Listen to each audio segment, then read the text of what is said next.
Hit it. All right, boys, we're live. Mike, what the hell, buddy? It's good to see you back, man. I missed your face, not your voice so much. Oh, fuck. What about my shot? Oh, I have you guys ever, you know what a red-winged blackbird is, right? Right? We're all familiar with the blackbird so I'm in South Dakota with Luke and I'm going for a walk on the river trail. And there's all these red-winged blackbirds getting upset that I'm walking through. So I figured they were nesting because I'd gotten attacked by them before fly fishing. I got attacked by a red-winged blackbird. It swooped on me and grabbed my head twice with its talons. I mean, it's a little bird, so it's talons. Let's not go crazy with that. Mm-hmm. And then it swooped on me a third time and pecked my head enough that it actually put a hole and drew blood in the back of my head.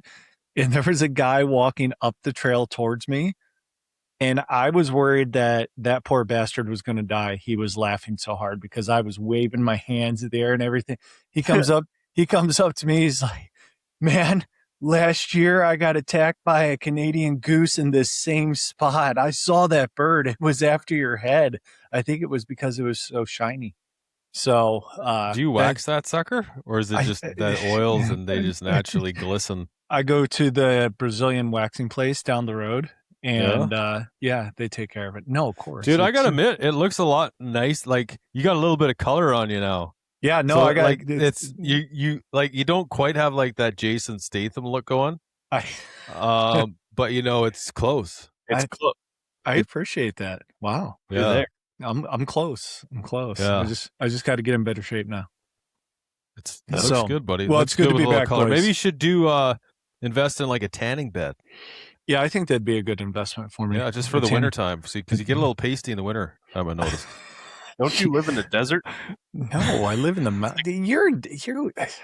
It's like summertime there. Like the snow just melted where Lando is. Yeah, well, Lando's in the Great White North. He only has like 4 hours of daylight, even in the summer.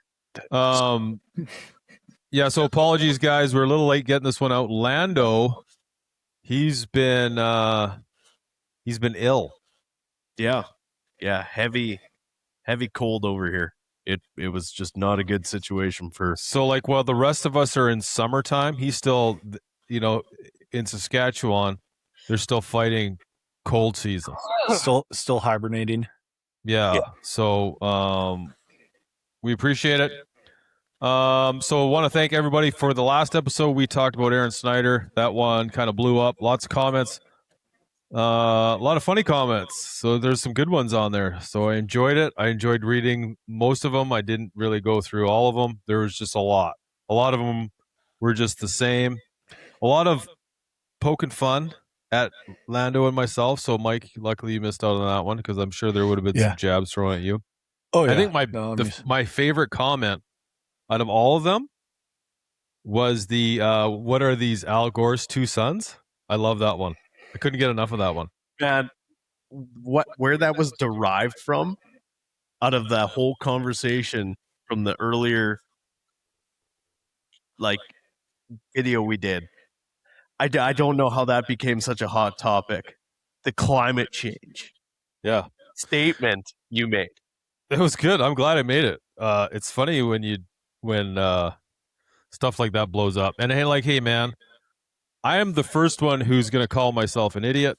I love making fun of myself. I think you have to. I think you got to be able to, to cut yourself down. So anybody knows me knows I got pretty thick skin. I don't take anything too seriously. I mean, you spit my coffee cup, we might have to mix it up. But other than that, I just laugh at most stuff. I find it hilarious. So, but anyway, appreciate everybody chiming in on that. That was a good hot topic.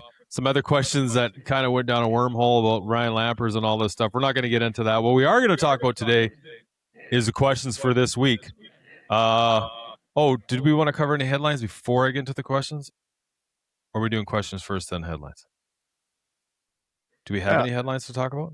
Let's just roll. Okay, we're just going to roll into these questions. So I want to touch on climate change or climate cycling, whatever the heck you want to call it. We're going to touch on that. Matthews, what's going on with this solo cam? I thought we were over, mission. I thought we were over this whole solo cam stuff. I know, at least know I was. We're going to talk about that, Bo. Is that a gimmick, or is this solo cam really making a comeback? Because they're a pain in the ass, like, to deal with, to tune, change strings, all that stuff. Bear season is over.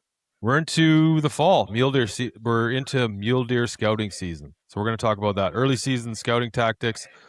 The three of us are going to talk about our top three pieces of gear and are sheep feet worth it? Boom. Bam. So climate change, climate cycling. How this all came about was we were talking about the dwindling number of caribou in British Columbia, specifically northern British Columbia. Mm-hmm. Now, the caribou herd is hurting. It's hurting. We used to have an open season, then it got restricted to. There was a bunch of restrictions laid in which zones you can apply for, or which zones you could hunt over the counter, and some went to LEH. Now it's all LEH. There's a lot of reasons why caribou are not doing good. Now, I went through a whole list of stuff, and I said climate change as one of the reasons for the low number of caribou.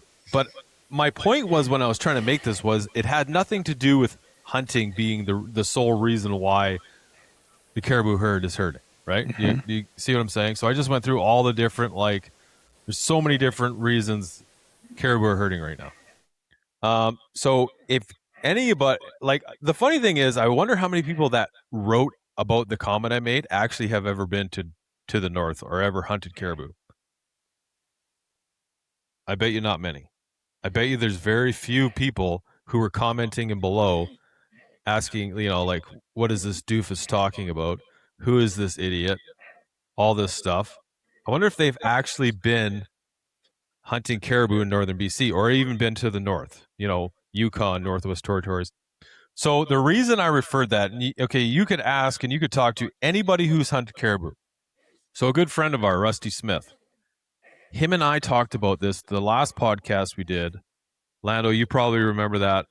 We did that as part of Hunt Source a while back. It was probably could even be close to a year ago now that we had that conversation. Rusty, so if you guys go back and listen to that, I'll put the episode up.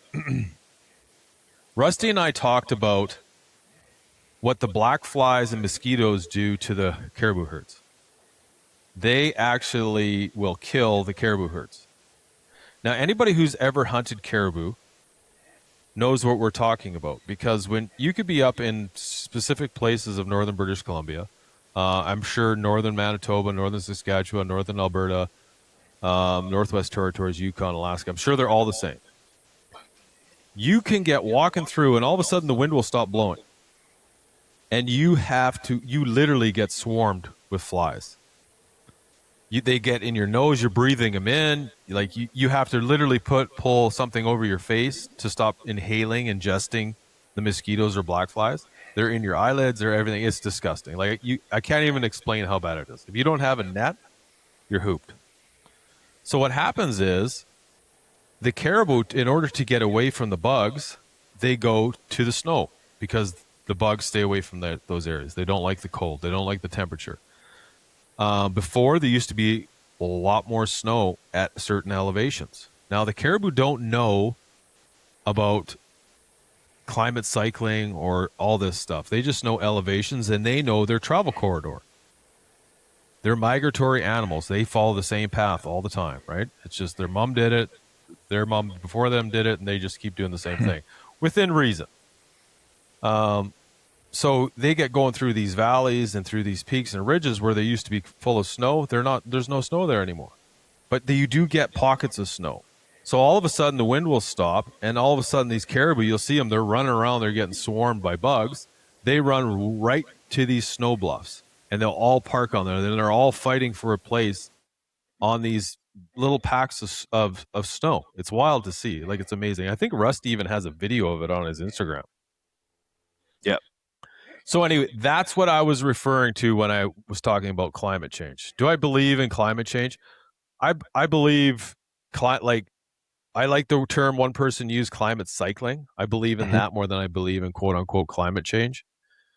You know, but anyway, that's what I was referring to. And in terms of the caribou, it's a real thing. Now, you talk to outfitters, you talk to other people who hunt up there, you talk to anybody who's actually been in these places and actually seen what it's doing to the caribou, you'll be like, oh shit, this is a real thing. And it is like, it'll blow your mind if you were to see it in real life. Yeah.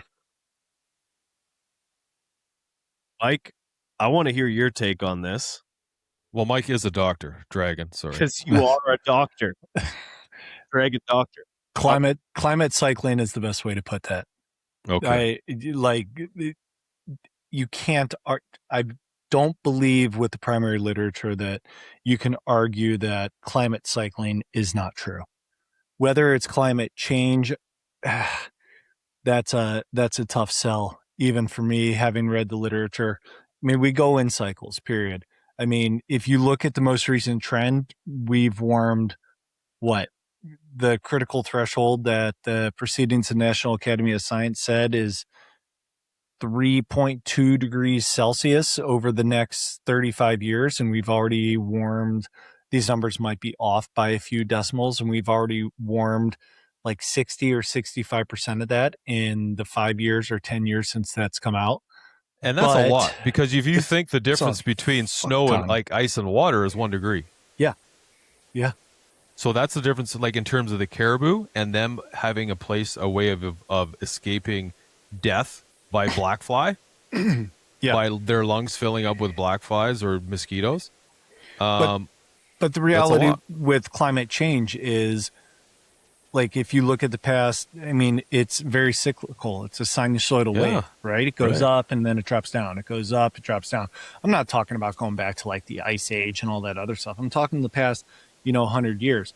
We are in warmer temperatures now, daytime and nighttime temperatures, than we've ever been. But that's not saying in 3, 7, 12 years, it's going to drop back down and we're going to be lower than the average temperature was 12 years ago. There's no way for us to predict that. So I think cycling is the correct term. Are we warmer right now than we have ever been in human history? If we're not, we're pretty damn close. But in human history, yeah. I mean, like the Earth, obviously, a long time ago is obviously a lot more volatile than it is today. But yeah, I agree with you. I mean, we don't know what's going to be like in 5 years, and I agree with I have never heard the term climate cycling. I haven't. I like that better than I like climate change. Yeah. Again, in my defense, I'm not a doctor. I don't know these things. My brain isn't just like Google, like Mike's is, or sorry, Dragon's is, where he could just, process all this stuff instantly. Well, I think see, his head is so so shiny. He kind of looks like Megamind, right? Like he's just so much brain up there. So the question is a philosophical question. Do we want to be egotistical and say, yeah, it's definitely climate cycling, like quit it, you two Al Gore wannabes or whatever the hell we're calling it. I mean, or do we want to say, hey, let's err on the side of caution, and if there's something that we can, I'm Switzerland in this argument, I'm just throwing out options.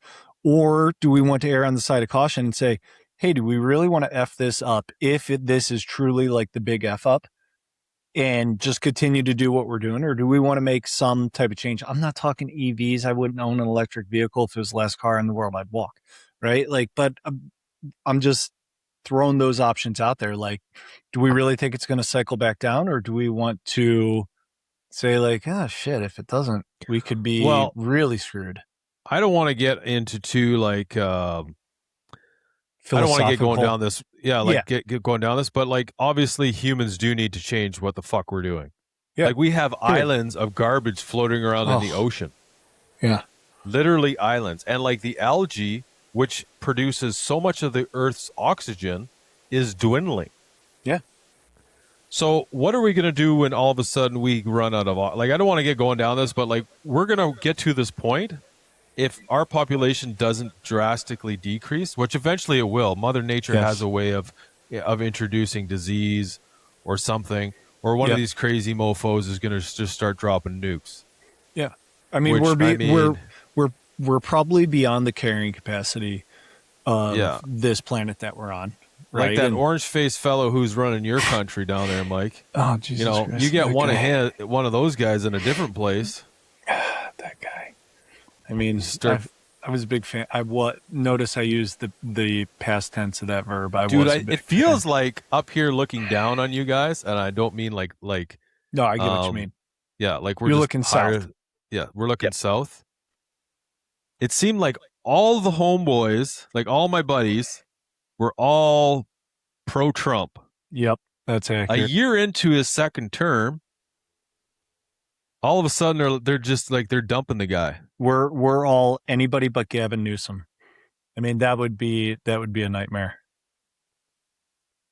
He's the governor of California, and that would be a nightmare. I mean, is that guy the Republican or Democrat? No, he's not even a Democrat. He's so far left. He's like in the middle of the Pacific. He's Ocean, so far man. right. He's so far left. He's back to the right. Yeah, like he's circling all the way around. I mean, it's it's just and all of my hunting buddies the same down here. I mean, we were all in the same boat. We were like, hey, all right, let's get this going. Right now, a year and a half into it, we're like, what in the actual? Who is this guy? I mean, listen to the huge name people that have thousands and thousands of podcasts that had him on his podcast before the election. Even Joe is like, what the fuck? I didn't vote for this. Like, this is not the guy I voted for. Like, Cameron Haynes said the same thing. Like, he was huge backer. Like, Joe just had him on the other day, and he's like, what is this? Who is this guy? Like, this is nothing that we voted for or he said he was going to do. So we'll see. But you should run, Mike. Write me in. I like it. I'll vote for you. Write me in. I'll run for the Prime Minister of Canada. For you. There you go. Yeah. Well, anyway, so that was the topic. That's what I was referring to with climate change. Yeah. I don't believe in climate change. No. I'm going to use the term climate cycling from now on. I like that. I'm going to use climate cycling even when we're not even talking about the subject. I'm just going to throw that in there. Just be climate cycling. Variability. What'd you say? Climate variability is the term I heard before climate cycling. Oh, and that was in some of the comments? No, that's just a term in reference to what the climate has been doing. Climate variability. These facts would have been very pertinent at the time when we were talking about this, but you know what? You guys were going off. No, I mean when you and I were talking. Oh, well, I think variability is more of a short. It's funnier now that you did window. That you mentioned cycling would be a longer later. window. Well, I mean, if you can hold up at a 20-inch distance or a 40-inch distance, I would say climate variability would be throughout a year, but climate cycling would be decadal. Okay. Well, you are a doctor. We're going to go with that. Okay, well, anyway, so that's what I was talking to. That wraps that up. What do you guys think of this solo cam bow? Question. Have either of you ever owned a solo cam bow? And if you have, when was it and what was it? I'll answer this first. No. Okay, go ahead, Lando. Well. Jesus. Well played. Get him a spittoon over there. Yeah, sorry, boys. I'm hacking here. I'm not great. But you look like shit, so that helps. Yeah, if it makes any consolation, if you're just listening to this and I sound terrible, I look like a bag of shit as well. Yeah, if you don't like the sound of his voice, definitely don't go watch this. Don't watch this on YouTube. Don't want to see me. Yeah, I had my first bow was I have no idea what it was. It was like a diamond solo cam of some kind. Couldn't tell you what it was. And then from there, I believe the next one I had was the Matthews. Oh gosh, the Z7. Okay. Solo cam. and that was the last solo cam that I owned. And that bow was actually pretty good. It was slow as shit compared to the bow I got after. Yeah. I had the last one I had was the Matthews Switchback 2006, I think around there. I still have that bow. I pulled it out. Just because all this stuff's going on with the solo cam. I was interested in shooting again. It doesn't shoot like no, like why?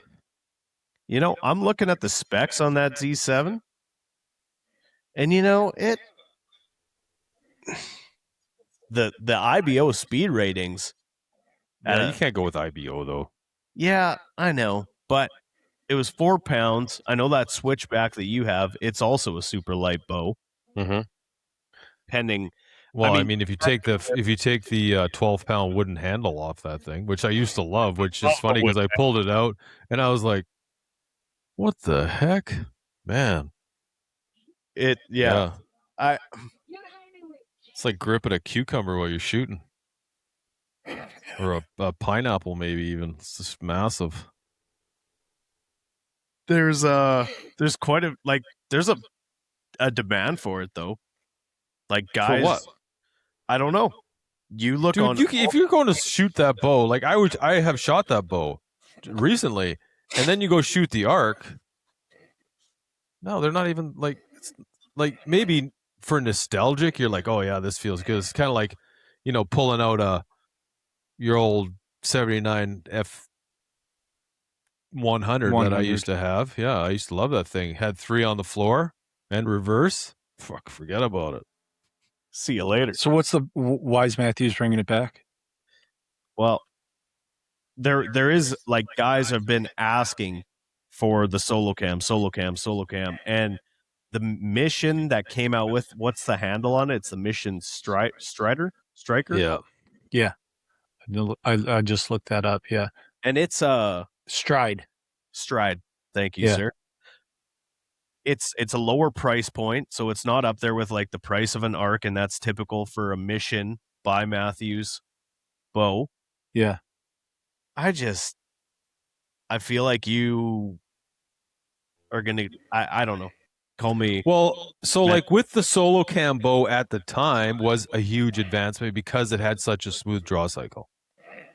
At the time, it was like, oh, look at this. But like now with these new bows, like I just threw the Switch Weight Z mods on that arc, like much nicer.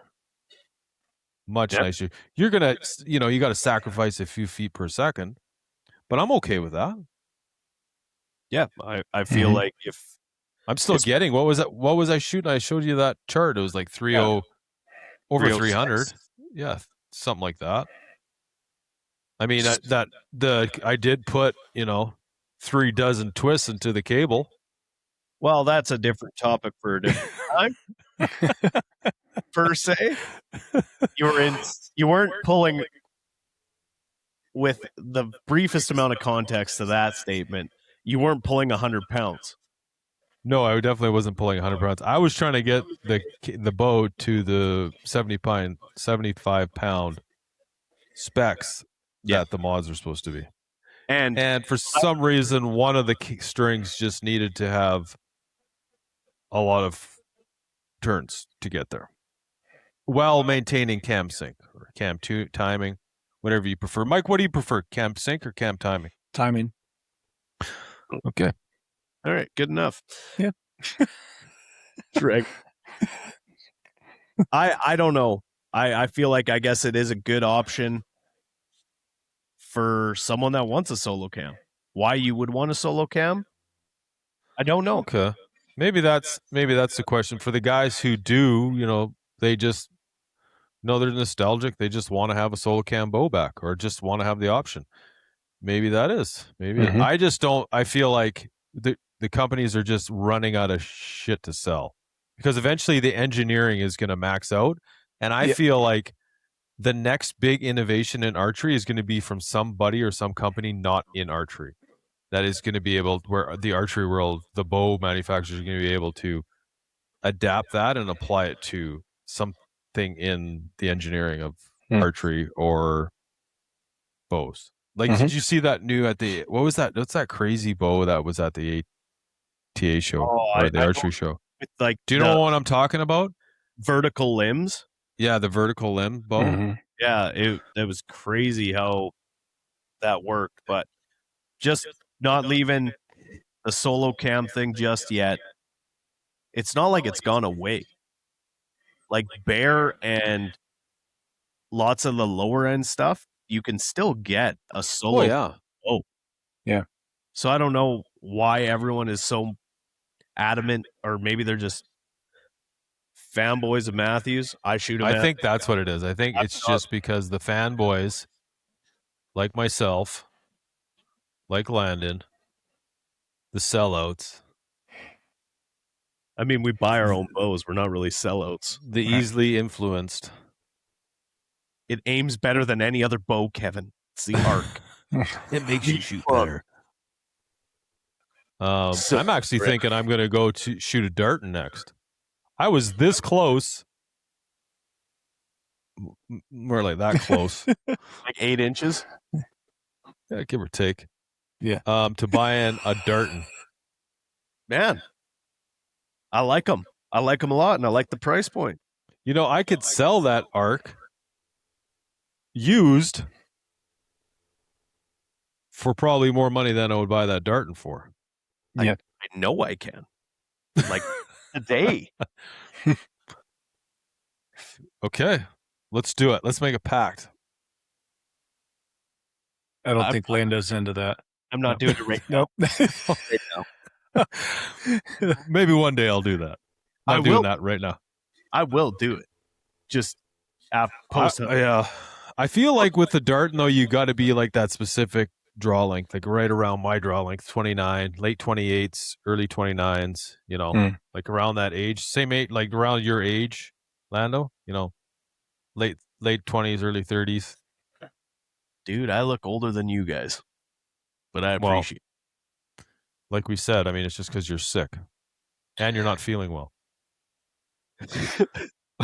Okay. Wow. Okay. Anyway, I don't know. I feel like Matthew's doing it's kind of a gimmick. I think they're just looking for something to sell. Yeah. Myself. Yep. I'm on board with that. I feel like there's enough guys that have asked for it, and they're like, if we can make money doing this, guys are wanting to buy it, then we'll do it. Let's slap some old technology on this thing and make more money. Let's pull out some of the stuff that didn't sell, repaint it, put it back on there, new string. Good to go. Okay. Let's talk about some hunting stuff, guys. Gosh darn it anyway. Mule deer scouting for early season tactics for early summer tactics for hunting mule deer early season. So what are you doing right now, Lando? Because you just kill big bucks. Like, you just do. It's just like one of your things you do. You know, like I just kill big bucks. And you kill them in velvet. I have never shot a mule deer in velvet. Yeah, you're supposed to. Mike, have you? Barrel. No. Yeah. I'm you're really guy. the only one, and you just shoot big ones, Lando. So let's talk about this. Yes. What are you doing? Everything you know about killing big bucks in velvet, put it on the table. What do you do now to be able to do that? What are you doing okay, maybe not right now because you've been in bed for the last 3 days. But like once you're healthy and the snow melts, what are you going to be doing early to kill those big bucks? Because like you can't just be like, it doesn't happen by accident. Yeah. Or does it? It's so much harder in summertime. I know guys, and I've done this in past years, where you go and you figure out what the crop rotation is for, edging stuff, and are they going to be feeding here? What's it going to change from last year? This, that, and the other thing. I'm going to tell you, you can do that the day before in lots of your areas. You can do that 2 weeks before and get a pattern on them. I'm taking notes if you wonder what I'm doing. Yeah, I know what you're doing, and it's hurting my feelings. But I also know guys that will watch a buck from this time all the way until season and know everything about that deer. They'll watch it in the morning before they go to work. They'll watch it in the evening, and that's what they do. I just haven't found a drive or a desire to chase one species, one deer like that when there's so many other species to go after. That's fair. I'm not a guy, as much as Kevin just alluded to, that goes and kills a 200 plus every single year. No, they're not easy to do. I mean, I have hunted mule deer early season looking for that quote unquote, velvet buck. And I'm not really one, I've never shot a velvet muley. So I would be happy just shooting, a good 4-point in velvet. Like obviously in velvet, I think I would be more inclined to shooting it with velvet and being okay with it being a little smaller than I typically would if it was hardhorn. Yeah, I mean, for me, early season scouting starts early. Finding those big bucks in the alpine and getting after them.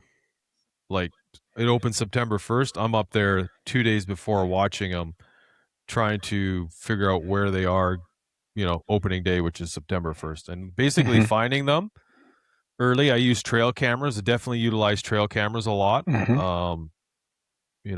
out the area, figure out the places they live, and then just keep working those hard. Like again, though, I've never had any success doing it, so I'm not one to speak too much to this because I haven't done it. So yeah. Oh man, I don't know.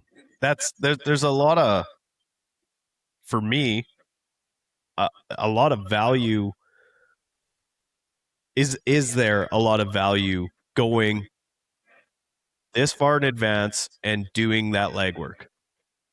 For me, where I live, I feel like there is definitely. I feel like you got to have trail cameras up because if you're in their summer range, they're going to be there in September. It's so hot now. It's going to be that hot early September. Yep. They're going to be in that same high elevation where it's cooler. They're going to be up there. They'll be up there till the end of September. So right now, it does pay to do early season scouting in the places I am. Like I said, I have found big bucks in areas and then, try to go after them and stuff. And I've had stalks and I've had close calls and I've had hits and, bad shots and all this stuff. I have never been able to put my hands on a velvet buck except for other people's. Do you know what I mean? But I feel like there definitely is value now in if you're dealing with any high alpine, anything like that, there's definitely value in scouting now. Finding out where those bucks live, finding just their habits, where they're getting, they don't need a lot of water. They're not going to be going, they're not like elk where they're going to be going to water every day. They can go a few days without water and they can pull a lot of water out of the, the roots and the the dew in the morning, all the stuff. Yeah. And all that. Yeah, exactly. You still do get some rain and even in that high stuff, there's going to be snow up there, probably not now, but you're still going to get, streams and you're going to get water in a lot of places that you're not going to get, that you're not going to see that water in places that you will up high, down low. That's what I'm trying to say. You're going to get those natural springs spreading out at the top, at the peaks. So I feel like there is value in early season scouting. Like I said, when I was doing it, trail cameras, utilizing a lot of trail cameras, a lot of just going up high, glassing, figuring them out. I've never been able to close the deal. they're either, you know, in bad spots, too hard to get to, too thick, you blow them out. No, I've done that lots. I've blown out mule deer out of valleys handful of times. Interesting. Yeah. I seen a nice buck today in velvet. Yeah, That's he's going to be a big I've always sucker. known that I was curious about. You guys ever see a shaft like that? Weird, eh? Look at the base. But it was just hanging there. Like it wasn't attached to his belly. He must have got attacked or did you see that picture, Mike? Yeah, I did. Anyone I did. is Do you want to see it again? No. Oh, you're listening to this once again. Here we go. Looking at it again. Just keep listening to it. Just leave YouTube off. well, I mean, it was just dang. I've never seen, I've never seen a mule deer that gifted. What's the antler growth like Sorry. in BC right now? Well, that's what we were talking about here. Okay, so this guy is going to be a dandy right here. So let me pause it. So can you see that? Yep. Okay. He's got 7 on one side and 5 on the other, and he's going to be a big buck. He's going to be a big boy. Mm-hmm. So yeah, Is that Cool. a town deer? Well, he is a big boy. Let me rephrase that. He is a big boy. He's growing in more places than one, that's for sure. your city deer, they The townies. they're specimens. Yeah, like look at that. Look at that one side there. Hmm. But he looked like he got attacked by a dog or something, man. He's all beat up.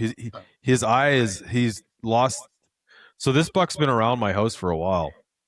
He must have got hit by a car or something because his one eye is gone. Like you could tell he can't see out of it anymore. It's all glazed over and part of it's missing. Poor guy. Yeah. Sorry guys. Anyway, we got distracted there looking at big bucks. Mule deer scouting, early season tactics. Yeah, that's my strategy. That's what I can say for the high alpine stuff. You got to just get out, find those bucks early, and just hope they're there in September. I find if you keep an eye on them a lot, you have a better idea where they're going to be. Trail cameras are great for that. I know, Steve Rogers, Mule Crazies on Instagram. Mm-hmm. He relies heavily on trail cameras all year. He used water softening salts in front of his trail cameras. That's totally legal in BC. And I mean, that dude kills big bucks, like for a living. Like if you didn't know better, you'd think that was his job. Mm-hmm. It's weird to do in BC, and I guess this could reference Idaho. Definitely Idaho. For sure, Idaho. 100% Idaho. Yeah. Do you have over-the-counter mule deer there, Mike? Mm-hmm. Oh, yeah. Oh, okay. Yeah. Are they like very patternable, like similar to a whitetail? You're asking me? I'm asking any of you guys that live in the hilly parts of the world if they are extremely patternable, similar to whitetail. I would know. No. Would not know. Other than the fact that if they're in an area, they're usually there unless they have a reason to leave or they're forced to leave. Okay, so that is one reason here why I don't find, like, I've used trail cams on mule deer. I just don't find them overly effective because they don't. Whitetail, I have them pretty much dialed in where they're going to cross the fence, what drainage they're going to go through, where they're going to cross the field. Mule deer, they'll be 4 kilometers that way to loop back to the same spot just because the wind is blowing weird. So that's my reason why I don't do a lot of trail cam work with mule deer. Yeah. It just doesn't seem to be, the juice isn't worth the squeeze for myself. I know lots of guys that probably are like, Landon, we do it all the time. That's great. I don't. Yep. And that's my reason why. Okay, we're gonna move on from that one because Mike, he's been up since 3 a.m. and he's fading quickly. I can tell. Top 3 pieces of gear. Let's do top three new pieces of gear rolling out. Like I got a new this release this year. I got a new release, Okay. and I'm loving it. The UV2. Did you get the heavy metal? I did. Oh, So here's what happened. I thought I lost my release. Yeah. Landon knows about this because I called him, told him I lost my release. I ordered a new one.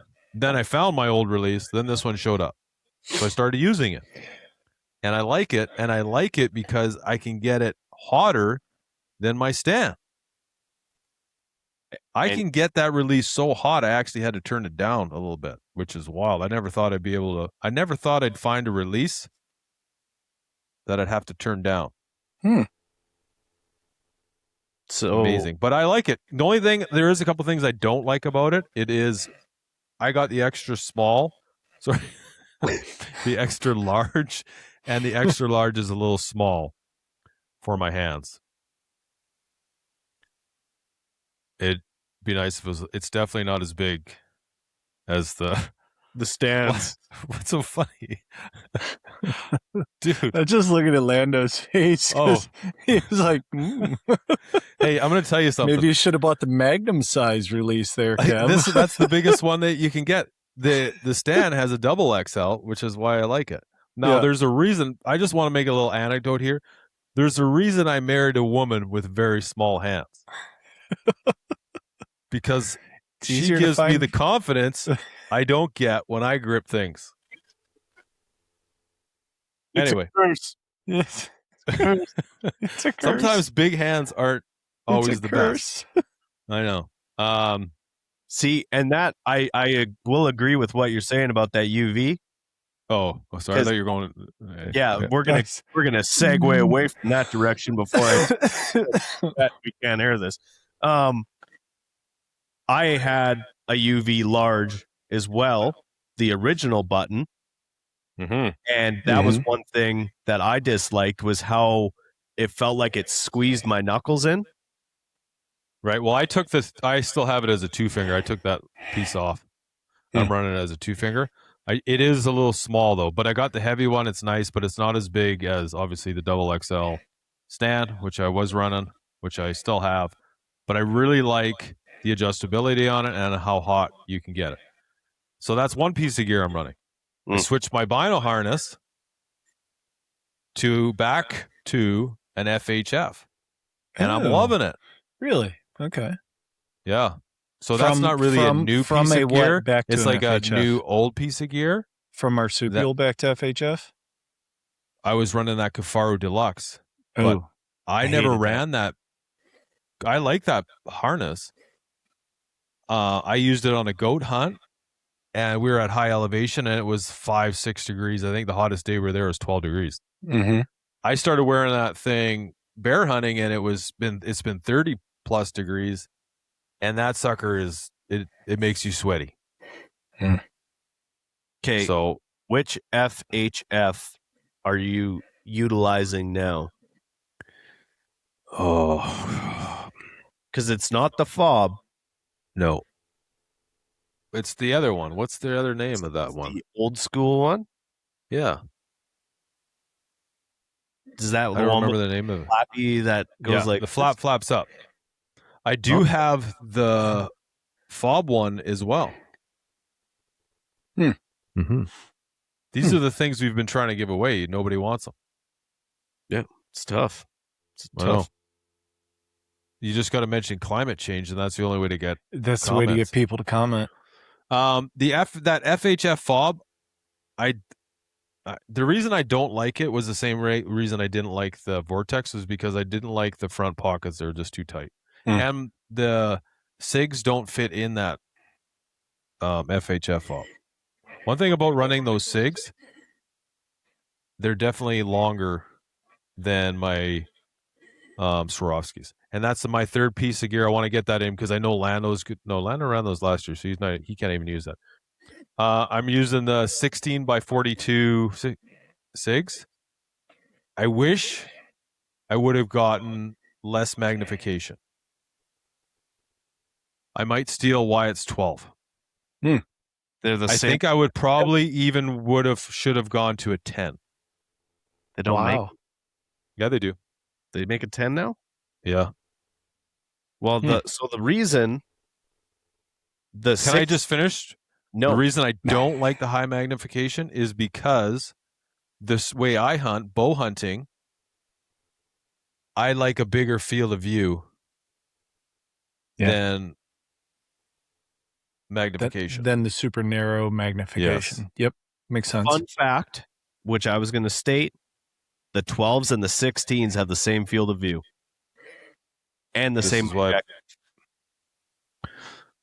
Well, I just feel that I don't get a very good picture with how magnified those binos are. Well, You know what? I love the image stabilizing binos, but I don't love them. I'm almost thinking I made the wrong choice.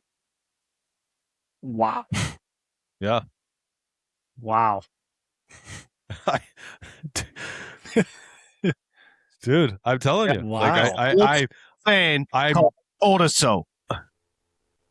dude, you told me to buy them. You said, dude, you're not going to, these are your exact words. Dude, sell all your other optics. You don't need them. Buy those. You'll be happy with them. You'll thank me later. Okay.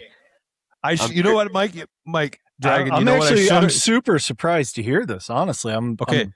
Yeah. But go. do you know you know what I should have realized was that Lando was trying to sell me his binos. No, I'm making all that up. That's not true. Seriously though, no, I really do like the image stabilizing binos. I just hate the objective, like the field of view, and I hate the fact that when it's as soon as it starts getting dark, you might as well just put those away and not look through them because your eyeballs can see more than those because they do not let any light in. The low light performance on those is bad. Is absolutely atrocious. Mike, it's shitty. And what kind of low light are we talking, guys? Are we talking prime time? Like 20? Oh, so not even pre-dawn and post-dusk, no, dude. But and prime like time. Prime time. Like when you actually really need your freaking like binoculars. We're talking like sundown. We're talking there's still 45 minutes of shooting light left and there's a 6-point bull coming in, but you can't tell if that's 6 or 5. Oh, like, yeah. No. 15 minutes till sundown. That's not good. No. That's actually bad. It's not great. No, there's it's not better ideal. things. There's better things than that. For mountain goat hunting, I think they'll be great. We just Kev is speechless. I don't really think mountain goat hunting, you're going to need the image stabilizing stuff because you're most likely going to be using a spotting scope on a tripod. Yeah. I could be wrong. Not. Okay, those are my 3 picks. Okay. Or who wants to go next? Dragon. I'll go. Number 1. We're going to discuss sheep feet, the insoles. Oh, let me tell you something that is worth it. The sheep feet laces.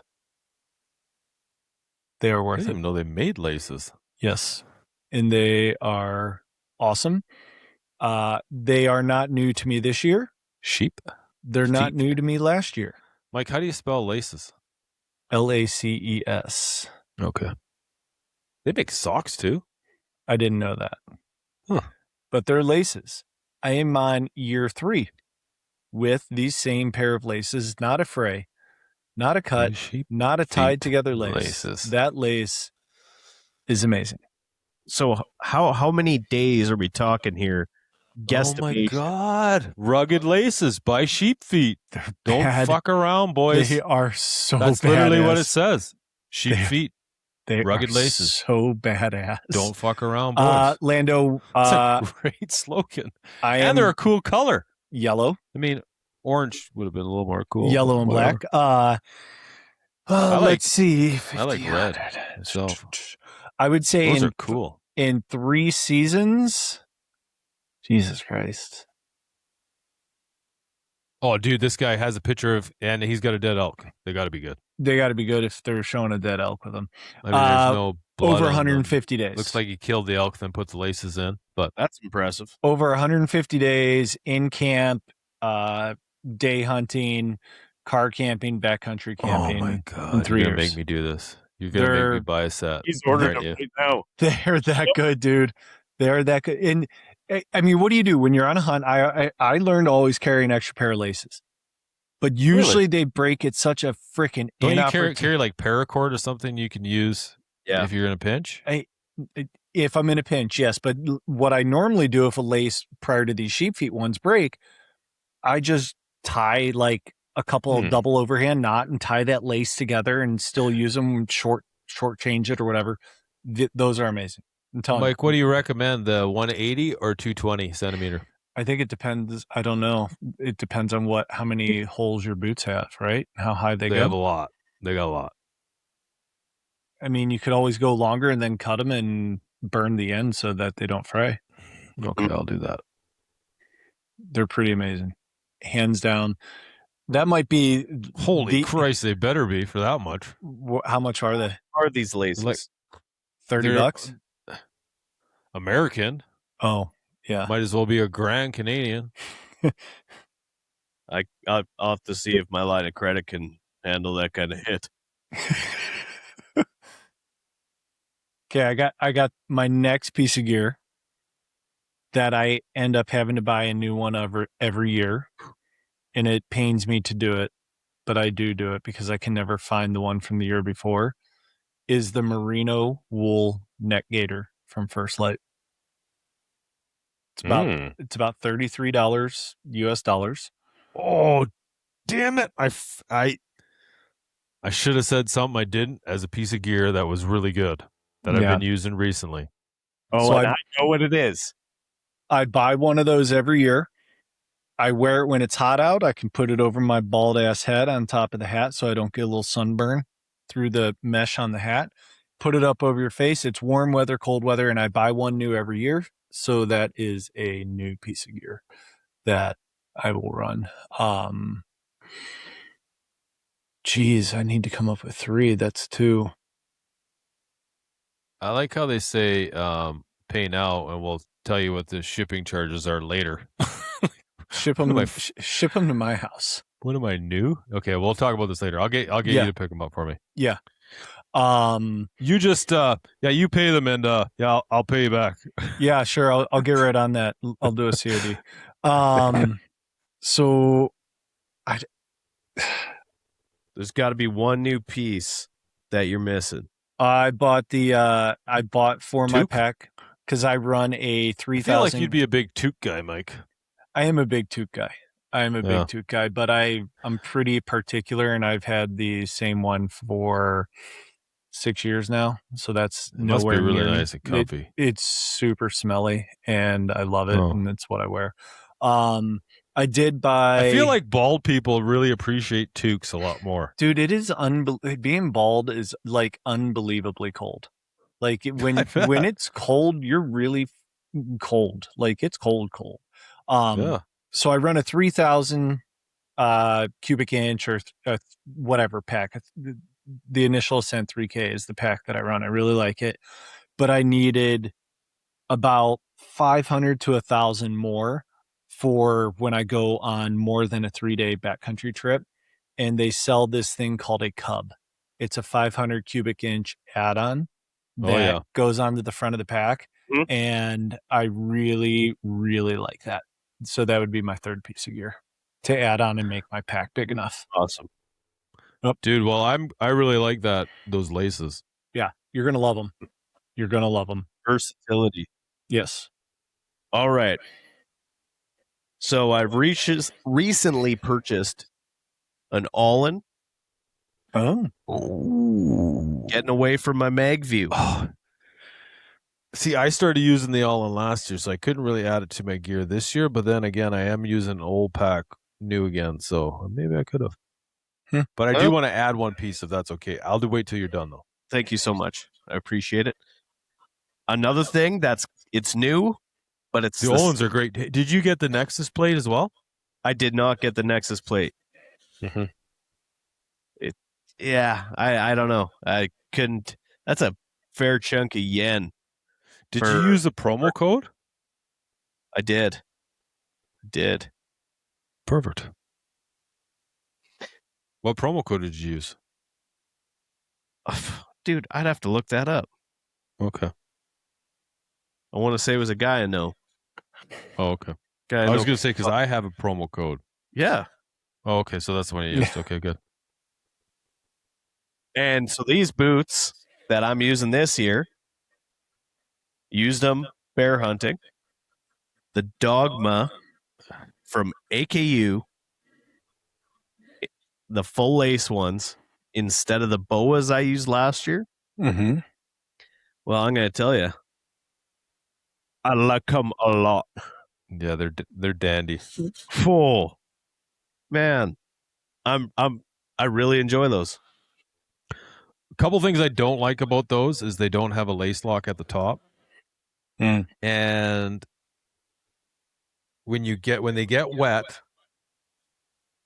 you have to make sure that the toe box is full. Do you know what I'm saying? Like, you know how when you have wet feet, muddy boots, and you throw them in the back of your truck, and like one Mhm. boot falls in the other, and sometimes there's weight on the toe. Mm-hmm. It'll dry like whatever is imprinting on the front of on it. Compress Yeah. them. It is hard. It's really hard to get that back out. I had to soak mine in water, stick a small little ball in there just to reshape and let them dry, and then they reshaped out. Yeah. Only with those Dogmas though. The other one, all the other ones that I've ever worn, you don't have to do that. That's same with the boa version too. They are prone to shrinking weird. Not shrinking, but stiffening weird. Dry, yeah, they just stiffen really hard and they dry weird. So that's one thing. Make sure if they do get wet, you dry them. Set them up properly and make sure they're not like, you have wet feet and you're standing up beside your truck. You take Mhm. one foot out and you put it on top of your other boot and you squish your Yep. boot down to get Yep. your other boot out.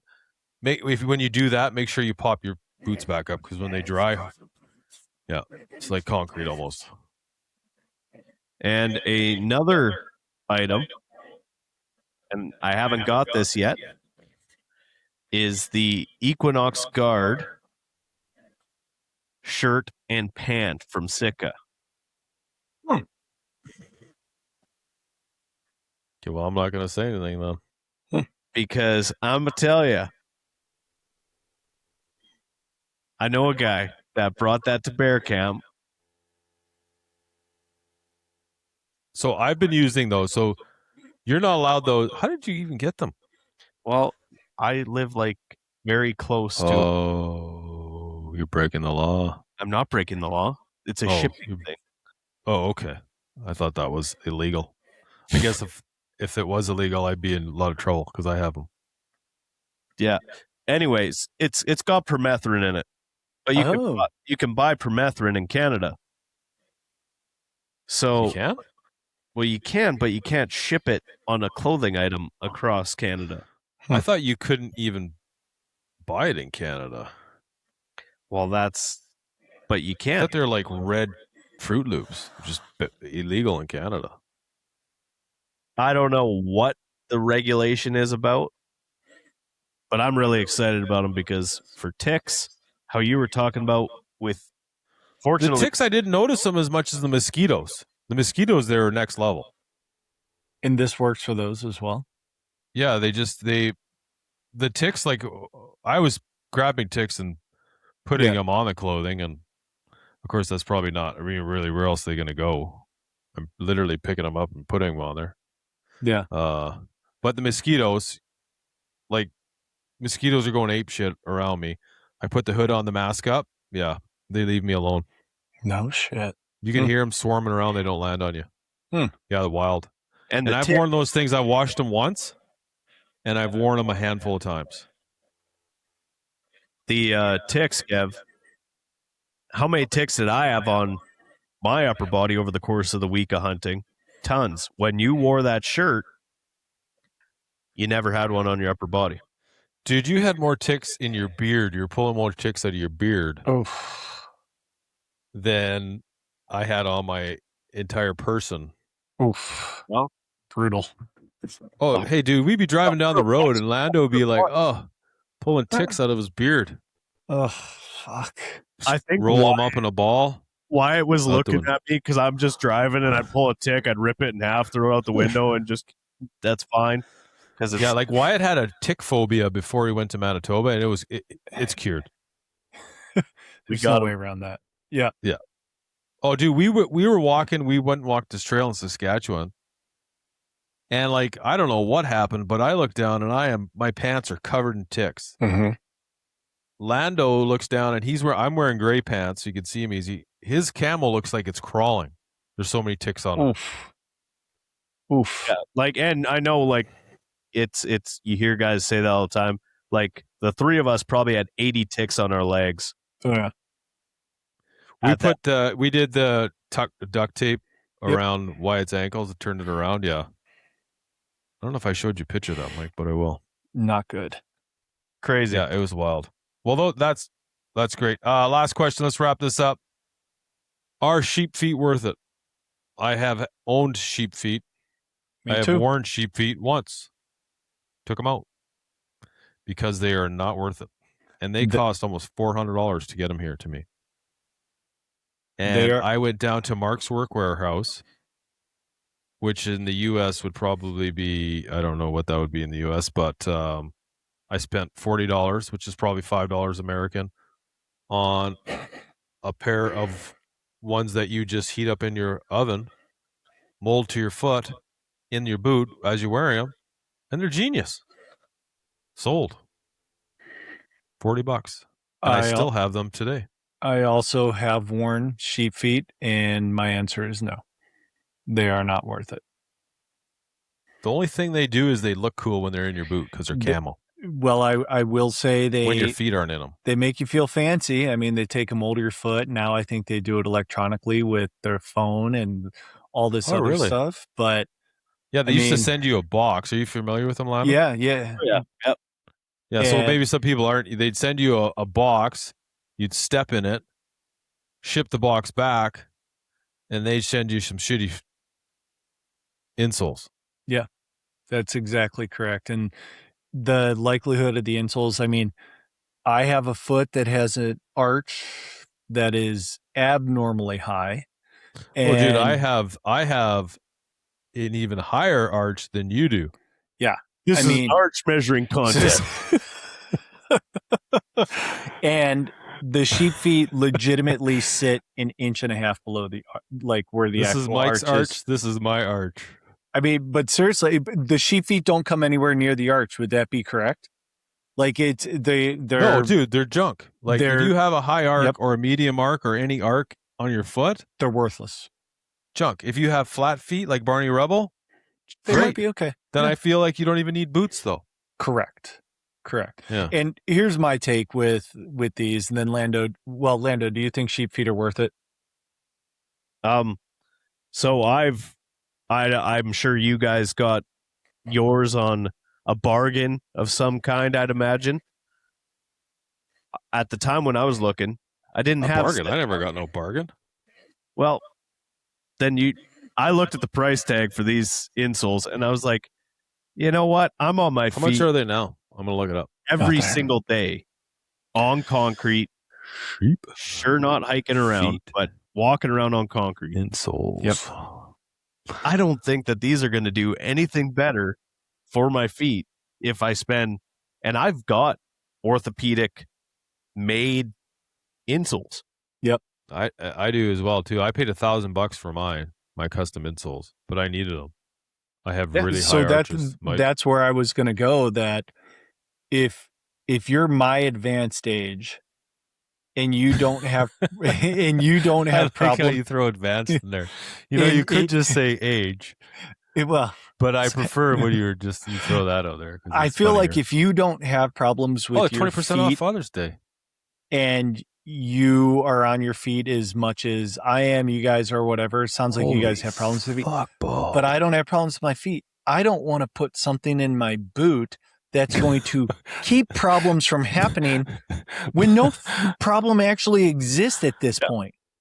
I feel like adding something in is just going to create a people problem. that sit at a desk all day, they usually don't have a lot of foot issues. Who sits at a desk all day? I stand by dead animals all day.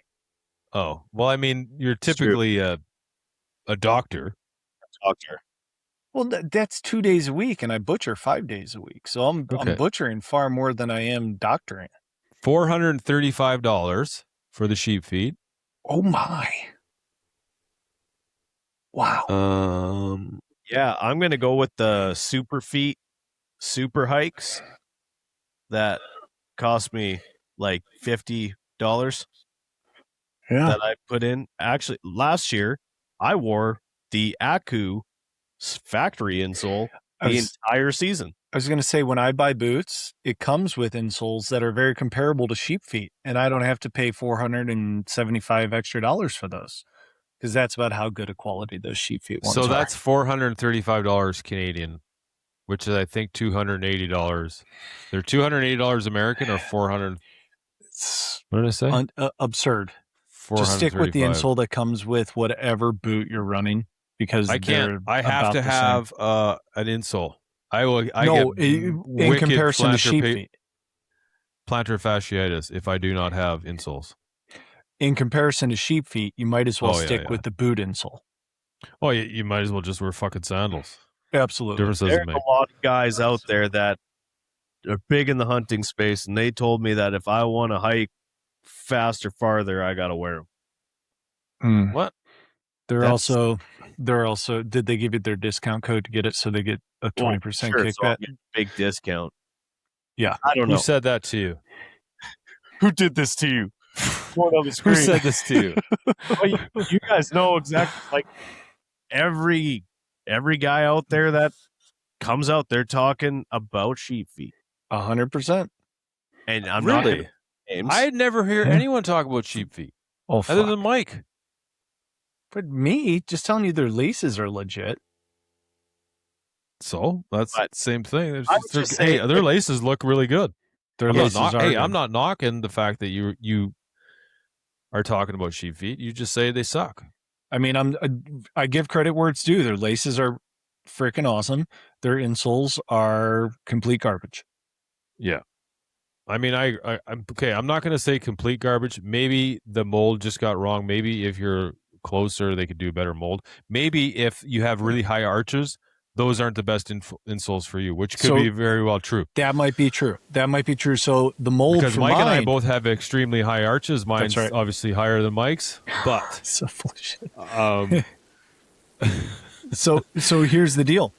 Okay.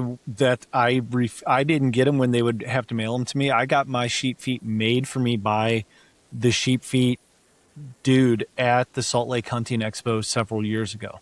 So I knew I wouldn't mess it up. And yeah, they're just sitting on the shelf in the garage. So if anybody wants a size 12.5 sheep feet insole, let me know. I'll give you a smoking deal. $300 Canadian instead of $300 instead of $435.